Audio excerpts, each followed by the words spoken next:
All right, well, there is a big move afoot right now. Secretary of State Mike Pompeo is continuing his negotiations overseas, but the Pentagon is expected to make a major announcement today on canceling military exercises with South Korea. But President Trump does say a complete U.S. withdrawal is not an option right now. I would love to get the military out as soon as we can because it costs a lot of money for us. We don't get paid fully for that military, which, you know, I'll be talking to South Korea about. But we have 32,000 soldiers in South Korea. I'd like to get them home. I would like to, but it is not on the table right now.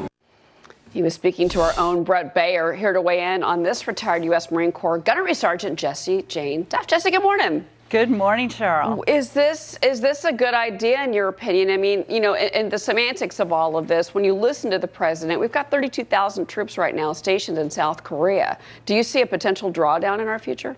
Well, the drawdown is not even in the near future right now, but what he is suggesting is we need to stop the military exercises that go this summer. When I was stationed over there, we routinely had exercises with the South Korean military to show a force against North Korea. And in good faith, this is showing Kim Jong-un that we are there sincerely. We are not trying to present a threat to him while he denuclearizes. This doesn't mean we can't go back and do the exercises if he reneges on the deal. You know, Trump said that stopping these exercises is going to save us quite a bit of money. And if you look at the numbers, it may just be, in fact, the truth. I mean, the 13-hour round trip, these are aircraft that are, correct me if I'm wrong, in Guam, heading over to South Korea. The total cost, if you add up all of the different types of aircraft that are used in these war games, it's $3.5 million, Jessie. That's a good chunk of change. Oh, yes. Oh, of course. But these exercises have been going on for decades. In fact, when I was stationed over there, we routinely participated in them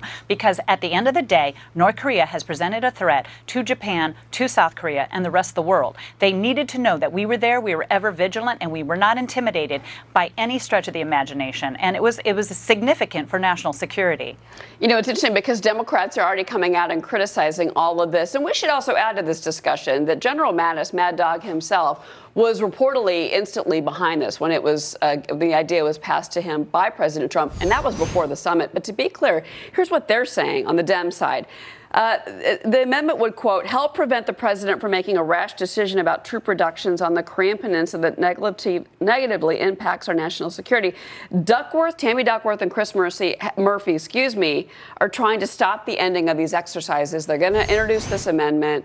That's their argument. Do they have one? No, they don't. They just want to be relevant and drum up their base because they have a baseless effort in this. They have tried, they have struggled to tell President Trump what to do at the negotiating table. At the end of the day, they didn't even demand that much in the Iran deal. They didn't even demand that President Obama come to Congress to get approval for all that he had pulled. So they're complete hypocrites, and they're just desperate to look relevant.